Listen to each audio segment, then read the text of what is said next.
നമസ്കാരം. ഈ വീഡിയോ ഒരു കൊണയടി ആയിട്ട് നിങ്ങൾ കാണരുതും. ഇച്ചിരി ഇമ്പോർട്ടൻ്റ് ആയിട്ടുള്ള ഒരു വീഡിയോ ആണ്. നമ്മുടെ ലൈഫിൽ 3 മിനിറ്റ് എന്ന് പറയുമ്പോഴത്തേക്ക് ഭയങ്കര ഇമ്പോർട്ടൻ്റ് ആയിട്ടുള്ള ഒരു കാര്യമാണ്. ഇപ്പം എനിക്കോ അല്ലെങ്കിൽ നിങ്ങൾക്കോ നമ്മുടെ സുഹൃത്തുക്കൾക്കോ വീട്ടിലുള്ള ആർക്കെങ്കിലും ഈ ഹാർട്ട് അറ്റാക്കോ ഹാർട്ട് സംബന്ധമായിട്ടുള്ള ഏതെങ്കിലും ഒരു വിഷയം വന്ന് നമ്മൾ കുഴഞ്ഞു വീണെന്ന് വെച്ചോ, ഹൃദയമിടിപ്പ് നിന്ന് 3 മിനിറ്റിനകം നമ്മൾ CPR ചെയ്യാൻ ആരംഭിച്ചു കഴിഞ്ഞാൽ ചിലപ്പോൾ ആ വ്യക്തി 90% രക്ഷപ്പെട്ടേക്കാം. എന്തായാലും നിങ്ങൾ കുറച്ച് സമയം നിങ്ങൾ എന്തായാലും മാറ്റി വയ്ക്കുന്നുണ്ട്.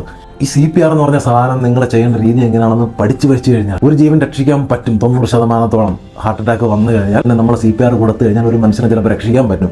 ചിലപ്പോൾ നിങ്ങളുടെ സുഹൃത്തുക്കളാകാം, നിങ്ങളുടെ വീട്ടിലുള്ള ആൾക്കാരാകാം. അതുപോലെ തന്നെ നമ്മുടെ തൊണ്ടയിലൊക്കെ ആഹാരം കുടുങ്ങി ഈ പറയുന്ന മരണം, കൊച്ചു പിള്ളേരുടെ കാര്യങ്ങളൊക്കെ ഒരുപാട് കേസുകൾ ഇപ്പോൾ നടക്കുന്നുണ്ട്. അപ്പം ഇതുകൂടെ ഈ 2 നോർമൽ കാര്യങ്ങളാണ്. ഇത് രണ്ടും എല്ലാ ആൾക്കാരും പഠിച്ചിരുന്നു കഴിഞ്ഞാൽ എത്ര ജീവൻ നമുക്ക് രക്ഷിക്കാൻ പറ്റും.